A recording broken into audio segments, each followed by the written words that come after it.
Kalila Brown Dean, and this is Politics Unusual. My expectations of life as a Black college student in the 90s were largely shaped by a TV show called A Different World. The show was set on the campus of the fictional Hillman College in Virginia. For the first time, I saw a group of students on TV who looked like me and whose background mirrored my own. I watched A Different World religiously and knew that even if I couldn't attend Hillman, I was drawn to some of the show's elements. Great parties, community service, renowned professors, strong alumni networks, and Greek life. 20 years ago, I became a member of Alpha Kappa Alpha Sorority Incorporated, the first sorority created by and for African American women. I had friends, family members, and teachers who were members, and I was fascinated that the young women on the campus of the University of Virginia with the highest GPAs, substantial leadership positions, and intricate step routines were all in sororities. I saw in them the kind of woman I wanted to become. Now, for most people, affiliating with fraternities and sororities ends at graduation. But for African Americans, once denied entry into American colleges, membership in these historic organizations lasts a lifetime. This hour will explore the significance of these organizations for African American communities and their place in broader debates about race and identity in the U.S. I'm joined now by Lawrence Ross. He's the author of The Divine Nine, The History of African American Fraternities and Sororities. We reached him on the road. He's driving cross-country from L.A. to Virginia in what he calls the blackest road trip ever. I'm also joined by Alicia Pegues-Spearman, International Chairman of the Leadership Fellows Program for Alpha Kappa Alpha and a local labor and employment attorney. Thank you both for joining us today. Thank you very much for having me. Thank you. So, Lawrence, let's ask the most basic question. Who are the Divine Nine when we talk about these historically Black organizations, and how did they come to be? The Divine Nine are 9 different African American fraternities and sororities, 5 fraternities and 4 sororities. I think we have to look at it in terms of a macro. The fraternal movement in terms of white fraternities and sororities that began before the Civil War, but it kind of blossomed right after the Civil War when colleges moved from being kind of the bastion of just white male Protestant rich family members, sons, going to college, and college started to transform in terms of a social, economic, and educational transformational place where getting a degree could actually transform you as society. And as a result, the colleges began to get a little bit more plural. And around the turn of the century, you have many more African Americans on college campuses, many more Asians on college campuses, and a lot more Latinos, typically from South America and from Spain, coming on college campuses. And you begin to see the idea of having fraternities and sororities that are focused toward particular ethnicities and races come about. And for the students who are African American students, either on historically Black college universities like Howard University, or who are going to predominantly white institutions like Cornell or Indiana or Butler, what's happening is that these students typically are going to schools where there are a handful of African Americans on campus, particularly the ones on predominantly white institutions. So what's happening is that the idea of fraternalism is one as a support system primarily, where there's an idea that if these campuses pretty much think themselves to be liberal simply by the act of letting African American students on campus, but they're not giving support, one of the ways that you can gain support initially in terms of just on the college campus in terms of getting a degree is to create structures like fraternities and sororities.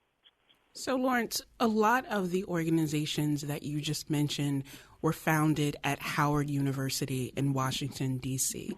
Why was Howard so important to forming this fraternal movement for these organizations? My fraternity, Alpha Alpha, was formed at Cornell in 1906, and as the first African-American fraternity. And one of the things that the founders of Alpha Alpha talked about was that they wanted to make sure that they only set up chapters at top-quality schools. What I guess today what we would think about as being certified schools in terms of the level of education. And Howard was pretty much the pinnacle when it came to historically black colleges and universities. So it was a natural as being one of the first places to expand for Alpha Phi Alpha with our beta chapter there. And then at the same time, for African American students on campus, this idea that coming around in terms of using fraternity sororities as a social unit, yes, but as a service unit too made a lot of sense. You also have to remember that this is also during a time for African Americans where you are connected not just simply by your education or where you are in terms of your community, but you're also connected by your associations. And Howard would be a place where that would be really, really paramount. So you'd have people being connected by their whether or not they're Masons or Eastern Star, or whether or not they were members of the AME Church or the Baptist Church, and so on and so forth. Fraternities and sororities kind of fit right on in that in terms of the social structure for African Americans. It was very, very attractive to Howard students because you could see the fraternities and sororities becoming a mechanism that would allow the African American race to actually strive more. And that's also the difference between other historically African-American associations where you didn't have to have a college degree. All the Divine Nine organizations are based on college-educated males and females, and that was a difference in establishing them as well. And so I think to bring together your comment, Alicia, and also your remarks, Lawrence, about the importance of social structure and networking, one of the things that I've noticed in visiting the National Museum of African American History and Culture in D.C. is how many of the people who are showcased in that museum are members of these historically black fraternities and sororities. People like Mary McLeod Bethune, Dr. Maya Angelou, John Lewis, Dr. Martin Luther King Jr., all of these people who have achieved greatness in various fields are members of these groups. Lawrence, what's that connection between the members of these organizations and the types of achievements that they've made? Who are some of the people that our listeners may be familiar with there? Oh, we have a wide. I mean, if you ever sit down with any member of our Divine Nine, they will, give you as many long lists as you'd like. But we pretty much have a who's who of famous African Americans in our organization. You could talk about Thurgood Marshall being a member of Alpha Phi Alpha, Jesse Jackson, Omega Psi Phi, Arthur Ashe, and Kappa Alpha Psi, Henry Newton, Phi Beta Sigma, Bobby Rush from Iota Phi Theta, Coretta Scott King, Alpha Kappa Alpha, Barbara Jordan, Delta Theta, Sonia Hurston, the writer for Zeta Phi Beta, and MC Light, in terms of the modern day for Sigma Gamma Rho. But I have always said that I'm less impressed by the famous members that we have in our ranks than the fact that what we're able to do is to cultivate leadership from an 18 or 19-year-old who becomes a member of our organization, a freshman or sophomore who comes into our organization. And the reason why we're able to do that and why we are specifically so successful in doing that is because we create the tools, we give these students, particularly on college campuses, a tool shed in which to understand how to lead, whether or not it's on their college campus or whether or not it's in the community. And it's invaluable. I always talk about, particularly within Alpha, I always say that Alpha's in the experience business. We're in the business of providing members with experiences. And I think that's pretty much true for all of our fraternities and sororities. When you're surrounded by dynamic people, well, not literally, if you're talking about an 18-year-old who is absolutely dynamic or a 90-year-old who's been in the fraternity or sorority for 6, 7 decades, you're inspired to not only do well for yourself, but you're inspired to do well per the principles and ideals of the fraternity or the sorority. Now, when most people think of Greek life, they think of Animal House and, raucous parties and the real social aspect. Mm-hmm. But so much of what the two of you have mentioned is the emphasis on service and on community. Why that focus for these organizations? Why not the more social life of traditional fraternities and sororities? Why has community service been so important to these organizations? Well, I think one of the things in terms of it speaks to when our fraternities and sororities were actually founded. Our fraternities and sororities were basically founded, in 10 to 20 years after Plessy versus Ferguson, creating this idea in public policy that African Americans were second-class citizens due to the Jim Crow segregation. But as a result result, I think the fraternities and sororities, still like to have fun, and even from the beginning days of our fraternities and sororities, the social aspect was an important aspect. However, one of the things that differentiated us from white fraternities and sororities is that when our experience did not end when you received your degree. It couldn't end when you received a degree, because the degree itself was a weapon in order to fight against a society that said that you were inferior compared to everyone else. And so, as I mentioned earlier, what you have and what you find are members of these fraternities and sororities who are what we use the old-fashioned notion of race men and race women. People who are conscious about what it means to be African American, and they know that everything that they do within the community or within their profession is reflected upon the race itself. And when you have that idea, that identity, or you have that mission in your ethos, then what happens is that everyone strives to make their community better. So there becomes this notion that we have to increase the number of educated people in our community. So that's why you will always see a number of different programs, particularly in terms of mentorship for youth, African American and Latino youth in particular, coming from our organizations into our communities. I couldn't agree anymore. I think that each of us are each one teach one as a theme in African American communities. Reach back and bring somebody else up. My parents were initiated, my father in Omega Psi Phi in 1961, my mom in Alpha Kappa Alpha in 1962. Then you had the 70s, and my brother's in Omega, my husband's in Omega. And I think that we all just have community service event. You have to help out. We're not done yet. There's so much work to do. I mean, now they want to say post-racial, and with everything that's going on in the news, we're clearly not post-racial, nor have we ever been. So I'm not sure when that term even came up.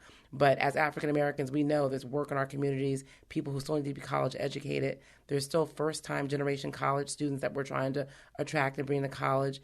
And there's just tons to do in every community, from economic empowerment to education, setting them up for success. So that's part of the ethos of our Divine Nine fraternities and sororities, reaching back, giving back, and bringing more into the fold and let them excel and soar in their own careers and professions. So coming up, we'll talk about some of the work that has to be done and the work that is being done. Lawrence Ross is the author of The Divine Nine, The History of African American Fraternities and Sororities. He joined us from his cross-country road trip, and we'll also hear more from Alicia Pegee-Spearman, International Chairman of the Leadership Fellows Program and Vice President in Human Resources. I'm Kalila Brown-Dean. We'll be back after the break.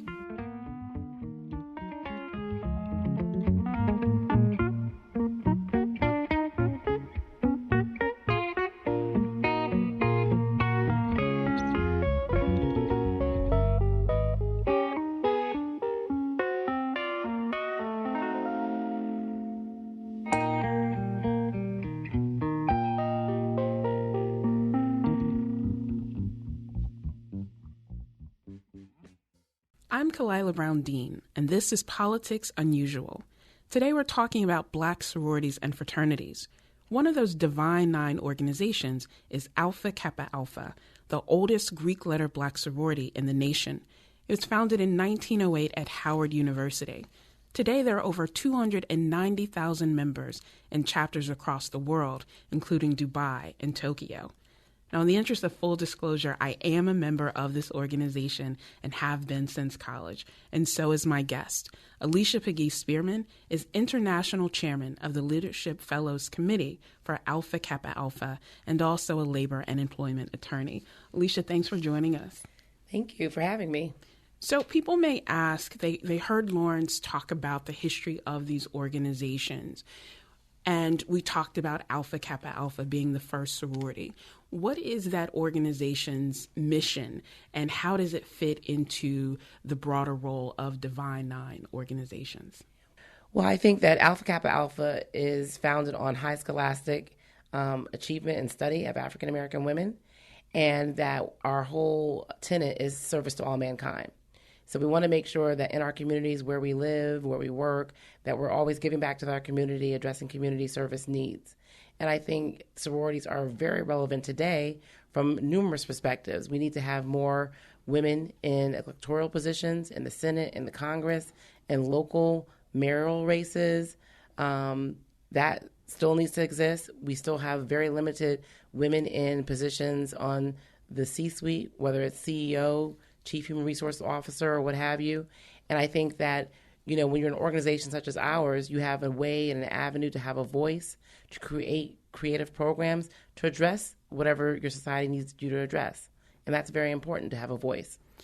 To think about that voice and the ways in which women use their voices, not just during their time in college, but also in their professional career. How important have these networks and these associations been to you in your own life? Well, I think they've been invaluable. As you know, in Alpha Kappa Alpha, we have a biennial meeting that occurs every 2 years. And then between that, we have leadership seminars. So whether you're at those national meetings or our local regional conferences, we always have opportunities for self-development, self-improvement via workshops.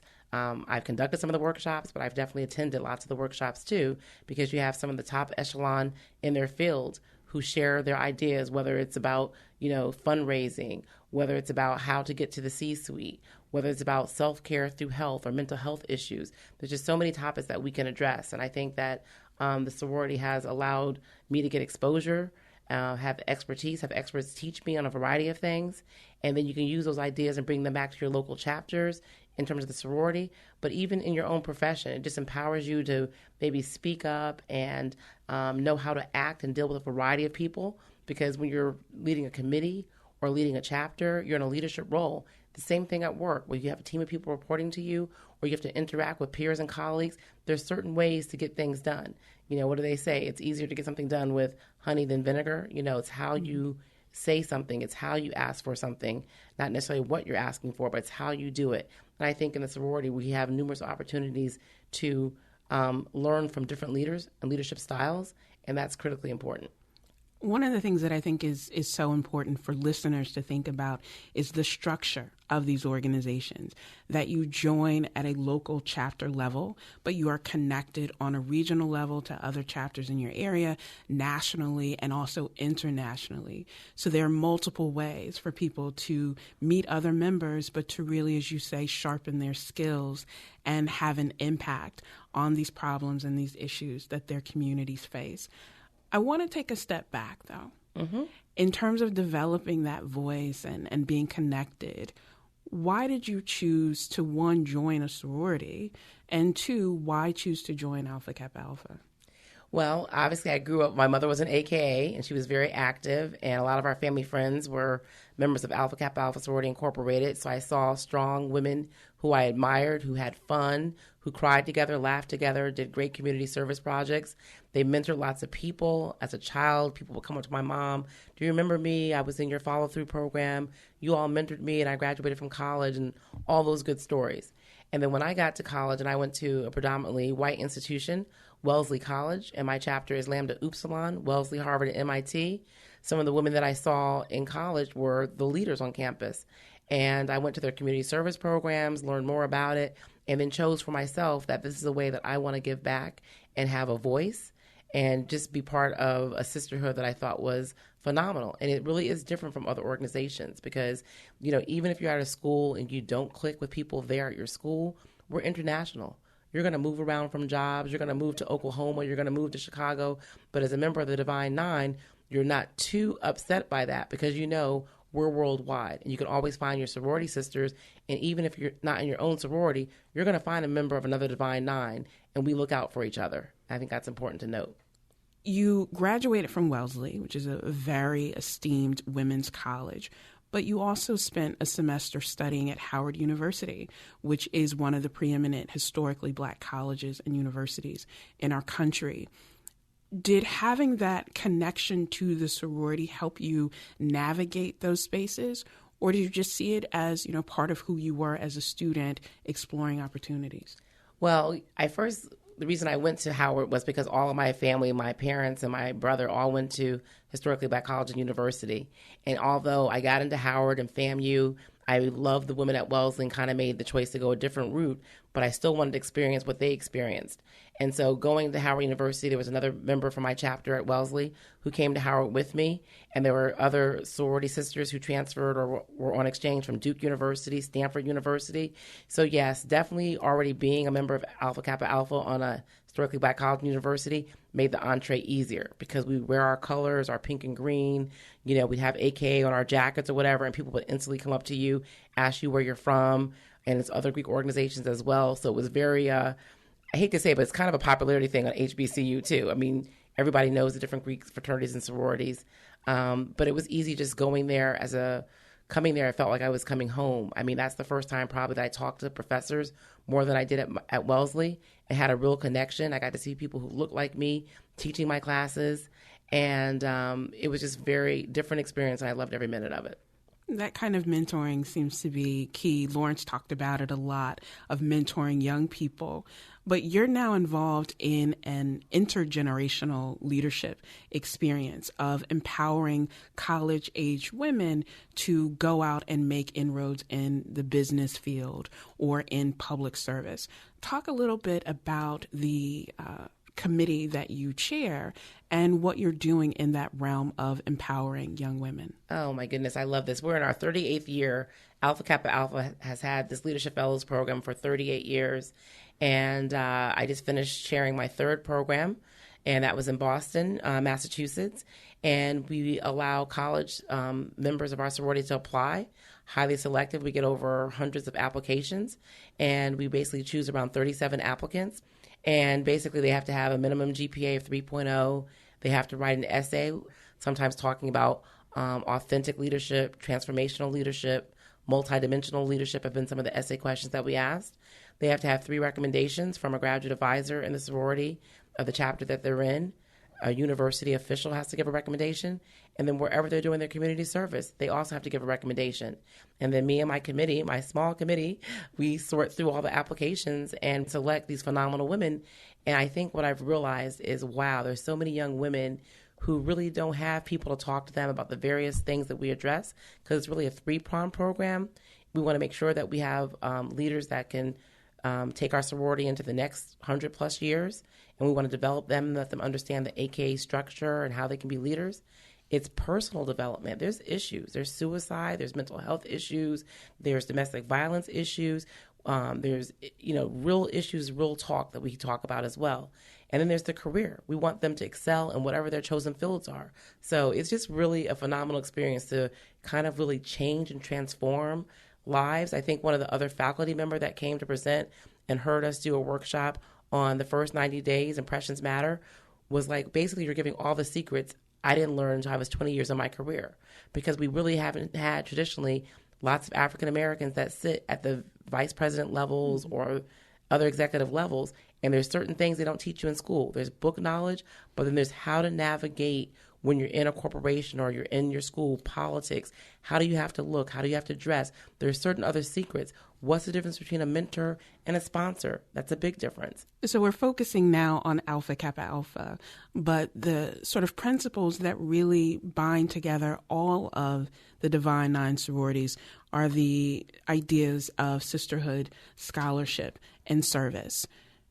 Is there a friendly rivalry between these groups? Do we really get along, or is it as intense as saying, are you a Cavs fan or a Golden State Warriors fan? Well, it's funny. I think it goes along your age. In college, it's probably a little bit more intense. Who has the better step show? Who's looking the flyest on the campus? That's an old school word, probably flyest, but I don't know what the new school word is.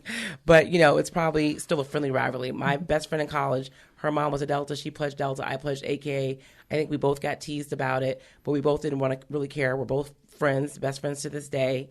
And I think as you mature, Kalila, we're in other organizations with women from various sororities, and you're exactly right. It's all about sisterhood or brotherhood, service, and scholarship. And we watch out for each other. So on resumes, if I see somebody with a Divine Nine on the resume, it doesn't have to be my sorority, any sorority or fraternity, they're going to the top of the pack. Because when you have all these different, all these people who are equally qualified, then what's the edge? Why are they going to choose you? Affinities, relationships, networking, being kind, having a good reputation are all things of why you get accepted into a school, a program while you get a promotion. At a certain point, when everyone's smart and you've proven yourself, what's the je ne sais quoi? What's the difference for the next level? The next level is, people like you? Do people want to work for you? Do people want to follow your leadership? And, all those kind of things that we don't really talk about. Mm-hmm. And so I think it's a friendly rivalry once you get out of college. I think what makes this so interesting for me, and not just as a member of one of these groups, is that all of the things that you just talked about that make these organizations unique are in some ways connected to how, business and politics and social life works in the United States overall, about creating those networks, having the development of those soft skills that we don't really teach in classes, and how far you can get in doing that. So it's important for these organizations, but it's really about American life in general. What is the edge that you can get? And more importantly, how do you use the access that you've been given to empower and share with other people? I think that's really important because I have tons of mentees. A lot of them are lawyers, other professions. And even though I know I'm a labor employment attorney by trade, I have a dual career. So sometimes I flip-flop between vice president of human resources, which is my current position, or I'll go back to being an employment lawyer. But all my mentees know, if I hear that you're not reaching back and pulling someone else up, mentoring someone else, then I don't want you to be my mentee, because you can't just reach out and reach out when you need help. You have to always constantly be helping other people. We're so far away on diversity metrics in almost every aspect. There's no reason for you to rest on your laurels that you're in some big position. Have you hired anybody in your department? Have you trained anybody? Have you given constructive advice? So there's just so much that we can do and have fun doing it. It's so much fun. When you talk about soft skills, no one talks about that. I talk to lawyers especially. We're kind of hard edge where we analyze, we do this, but do we have the soft skills that make someone feel comfortable with coming to us and want to promote us? So Alpha Kappa Alpha has now celebrated 109 years, and the other sororities and fraternities have either celebrated their centennial anniversary or are approaching that. As you look forward to the next 100 years for these organizations, what are you hoping for them to achieve? Oh, there's just so many things I could hope for. I just think that if we could have more representatives in elected positions, I think that would be very, very important. I think that if we could show others, we know who we are, but have like a unity event amongst the Divine Nine, on one day across the nation. Those are like the big hopes that I have. Or even regionally, if we had something to show, there's a lot of negativity in the news, but there's so much positive things that go on, especially with the Divine Nine, people reaching in their pockets and helping send someone book money to launching a workshop on economic empowerment. There's so much. And so I just hope that, I know we'll never become irrelevant because there's such a need. We're always needed. I think I would just ask that we continue to tell our positive stories and share with people all the positive aspects that being a part of an organization can do for you. Alicia, thank you. Coming up, we'll talk to a UConn sociologist who is an unlikely member of a Black fraternity. I'm Kalila Brown-Dean. We'll be back after the break.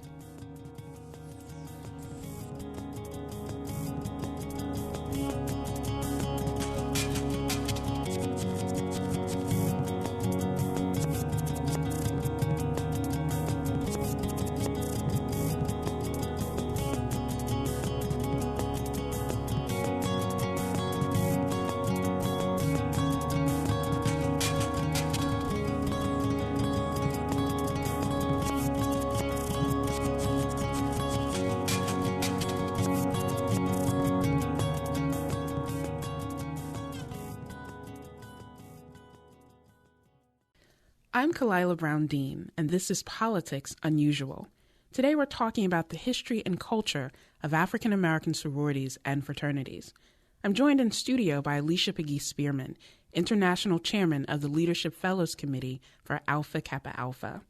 Our next guest joins the likes of Bill Clinton, Jane Addams, and Eleanor Roosevelt as white members of historically Black Greek organizations. Matthew Huey is Associate Professor of Sociology at UConn, and he teaches in the Africana Studies Institute and the American Studies program. Matthew, thanks for joining us. Thanks for having me. So let's ask the most obvious question that I'm sure you have gotten many times over the years. Why did you decide to join a black fraternity as a white man? Well, I'm a little bit different than some of the folks you mentioned before. I take particular exception to Bill Clinton, who's a member of my fraternity and didn't do, in my opinion, the best things for black folks. But I pledged Phi Beta Sigma Fraternity Incorporated in the fall of 1996, and prior to then, I was fairly anti-Greek.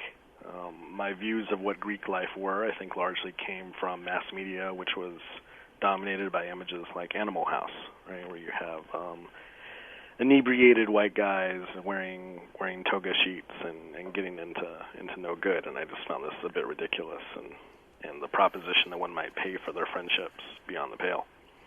But I grew up in the South and in a predominantly black neighborhood, and many of my mentors slowly began to tell me that they were members of fraternities themselves, but of black Greek letter organizations. And I started investigating them more and found that they were very different in their genesis, in their early development, and in their continued activities. And it really appealed to me, many of the things that they did. When I got to college, I pledged, and 21 years later, here we are. So I think, with the ribbing aside, I think, Matthew, what you also represent is not just growing diversity within these organizations, but we're also starting to see the growth of other kinship-based organizations. So there are a number of Latinx fraternities and sororities. There are now Jewish fraternities that abound. What do you see as the key differences now, not just historically between these groups, but the contemporary differences between historically black fraternities and sororities and sort of the groups that come to mind when people think of Greek life? Right. Well, I don't think I can entirely disentangle the contemporary differences from their historical ones. White Greek letter organizations were found to be kind of the cream of the crop at a time in which going to college or university was restricted to white male property owners. And they were vehicles for the reproduction of elitism. And in large extent, they still function in that way.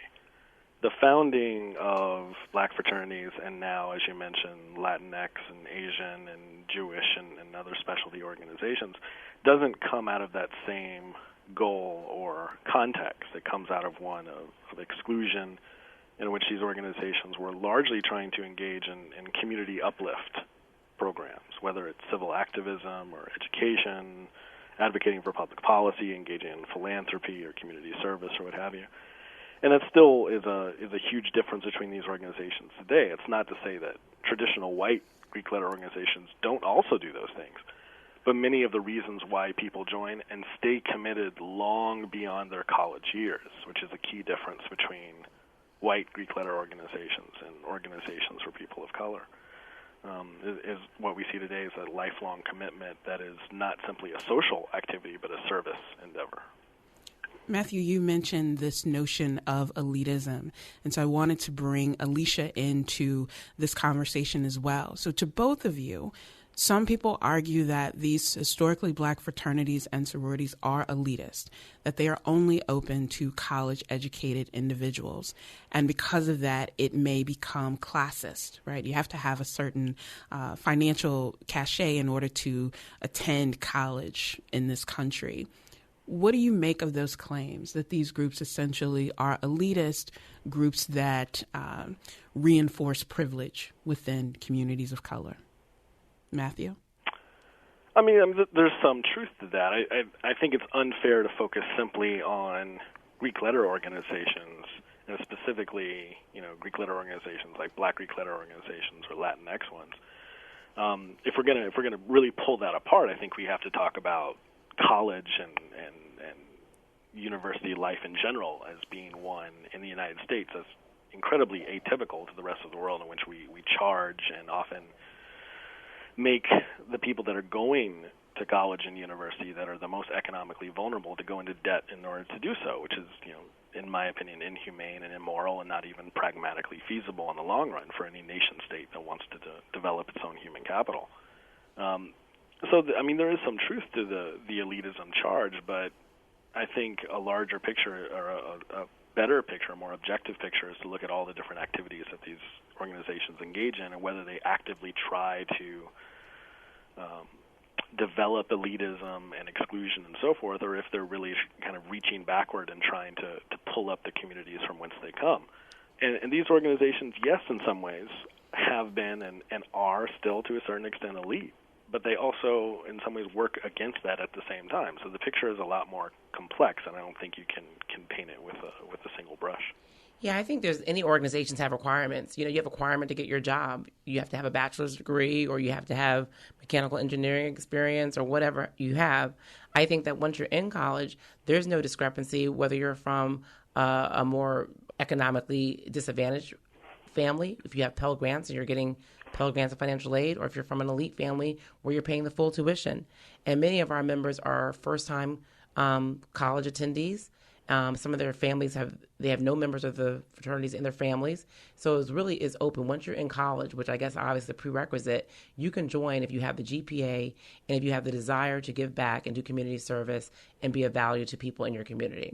Matthew, as a fellow professor who spends a lot of time on college campuses, you have written extensively about fraternities and sororities and the ways in which broader racial tensions play out on campuses and what it may mean. For example, and I've read some of your work where you talk about public funding through tax dollars of these organizations that essentially become racially closed. Can you talk a little bit about that tension between what we support publicly and how traditional fraternities and sororities become hyper-segregated? Yeah, so it's not just a matter of hyper-segregation, right? I think when we talk about the Greek letter system and race in general and how race pervades so much of American institutions, we need to think about not just separation or difference, but inequality in terms of power and resources, right? And so that's why in other places I've called the Greek letter system in the United States a form of American apartheid, right? Because if we're talking about segregation, we have different organizations that are distinct. They also work in different ways. They work toward networking and as a kind of social vehicles for the reproduction of power or for lifting people up that don't have that power.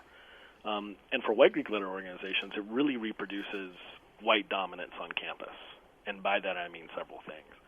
White Greek letter organizations often have houses that, if you're talking about public universities, are often partially or entirely subsidized by public tax dollars. They often get co-curricular support from the institutions. They often get academic support, and some universities even have earmarked positions in student government. And then symbolically, they're often hailed as model students, and the undergraduate kind of social scene is designed around white Greek life. So all the research points to white fraternities and sororities as the campus movers and shakers of the undergraduate social scene, in that they set the social tone on campus.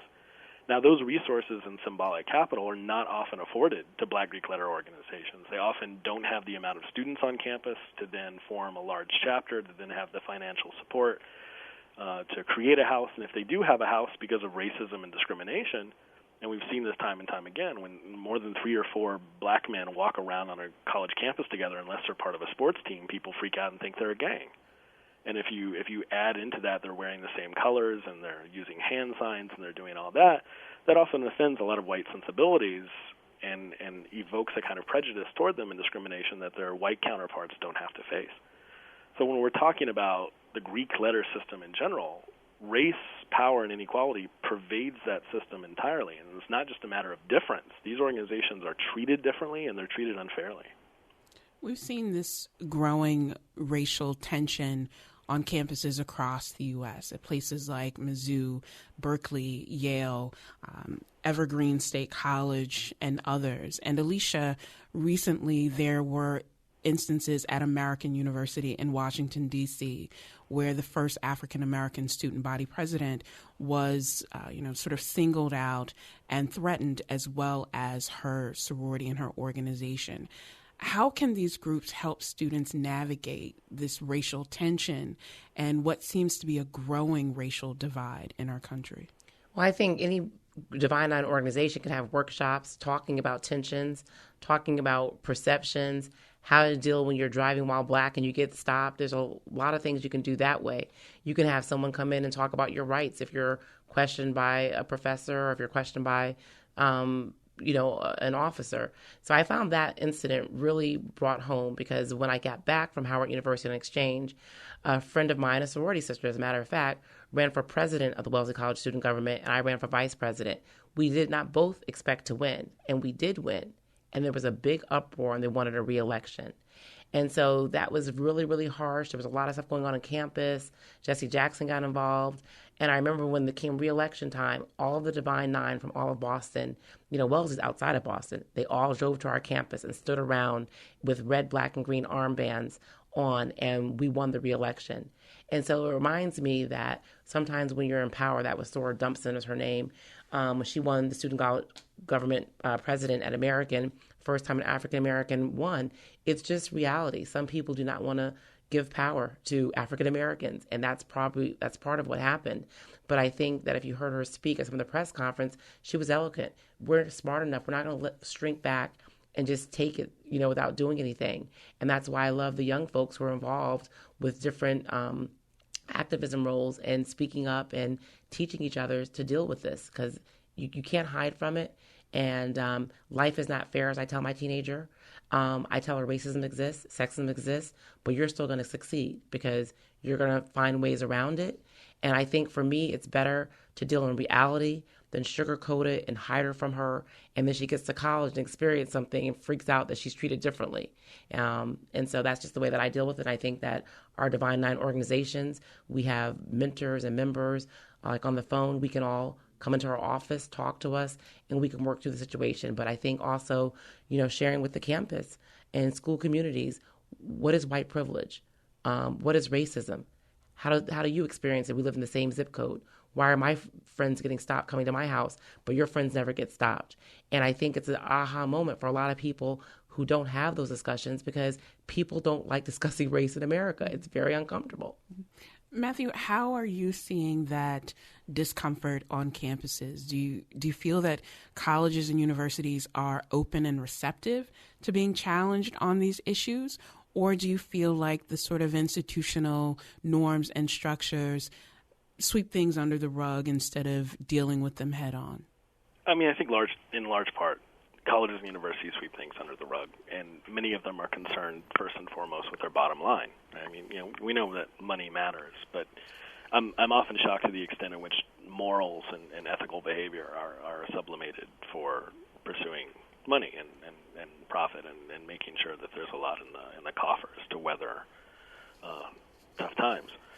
These organizations are, especially for white Greek letter organizations, in many ways are incubators for really negative opinions and attitudes. Right? There's research that shows that white Greek letter organizations hold more Eurocentric and racially regressive attitudes than both non-Greek students and Greek members of Black Greek letter organizations, Latinx organizations, et cetera.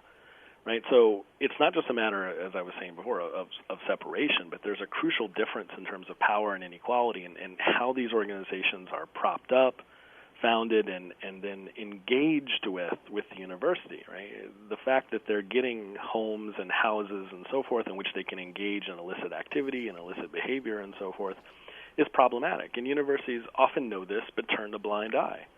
When I teach an undergraduate class on race, I always ask my students, if you wanted to go get illicit materials such as illicit drugs and underage drinking and so forth, where do you go? And they always tell me, well, you go to the white fraternity and sorority houses. Everyone knows that it's there, but it's an open secret. And no one wants to touch a powerful organization that has a huge and financially well-endowed alumni base. And so this is, again, why I call this a form of American apartheid. It's not just about separation. It's about a deep-seated inequality. Given the sort of concerns about Greek life writ large, there are, hazing deaths and hazing investigations. I'm thinking about Penn State right now. There's an effort at Wesleyan University to integrate or go co-ed for the fraternities, or they won't be recognized by the university. There are concerns about sexual assault. A lot of people are saying Greek life is a problem. What do you think when we look forward for not just Divine Nine organizations, but for fraternities and sororities across the board? What are those organizations going to have to do in order to persist beyond these challenges? Well, I'm not sure it's a matter of what so much they have to do in terms of what the colleges and universities are going to have to do to support them and to make sure that both the campus life and these organizations are relevant. Black Greek letter organizations are trying in very different ways and with different programs to stay relevant. If you look at the history of the civil rights movement, for example, black fraternities and sororities were at the forefront of that, both in contributing money, and particular members were lawyers and civil rights lawyers, activists, and on the forefront, but also engaging in particular programming, whether it was from economic empowerment to boycotting to civil disobedience or kind of racial consciousness raising. Whether or not colleges and universities want to engage in that and kind of be different, as some campuses are kind of toying around with, as you mentioned a few that they're throwing around ideas about what they may do to move forward. That's going to be the crux of whether they try to be different and actually engage in a new culture and structure in which material resources are allocated fairly and equitably across the board, and all student groups are given equal opportunities, and we watch the bottom line of these outcomes. Because what I see a lot is college administrators kind of having a laissez-faire approach to Greek life, where they say, well, we're not really doing anything to prop up or help or stop. But when it's already unequal and you don't do anything, that inequality usually reproduces itself. That's the nature of inequality. So unless colleges and universities want to address that, I don't see much changing. So as we move to close, I want to ask both you, Matthew, and Alicia, you have membership in these organizations for quite some time. What is your most cherished memory or experience in your affiliation? Alicia, I'll start with you.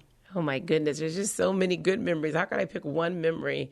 I mean, when you join and your mother comes and she's a member and she pins you with family friends that grow up, that's a great memory. This international position is a whole new viewpoint from my sorority. So being able to empower and transform young women, that's just a very good feeling to be of service and give guidance to people who later on I think can be the international president or committee chairman. So I really can't pinpoint one because there's just so many good memories of people being there for me personally, me being there for others. It's just part of who we are. You don't have to be a best friend in the sorority, but if you're a soror and something's going on, I'm going to help you. And so I just treasure being a part of the Divine Nine in general for many reasons. Matthew? I think the closeness that I have with my fraternity brothers, especially my chapter brothers and my line brothers, where we all join together, is incredibly tight, and I've never experienced that type of unity and camaraderie with another group of people before.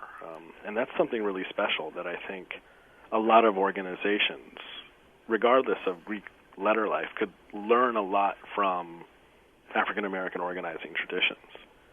We often think about race and ethnicity in the United States in terms of this implicit assimilation framework in which people of color and organizations in those communities are thought about needing to assimilate or organize or somehow be included or be a part of the larger overall white mainstream. But I think a lot of mainstream or white organizations can learn a lot from that type of camaraderie and organizing that takes place in these organizations, because it is something special and quite important.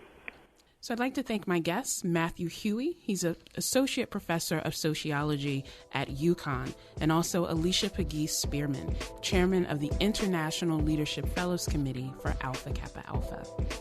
Thank you both. Thank you. Thank you. I'm Kalila Brown Dean, and this is Politics Unusual.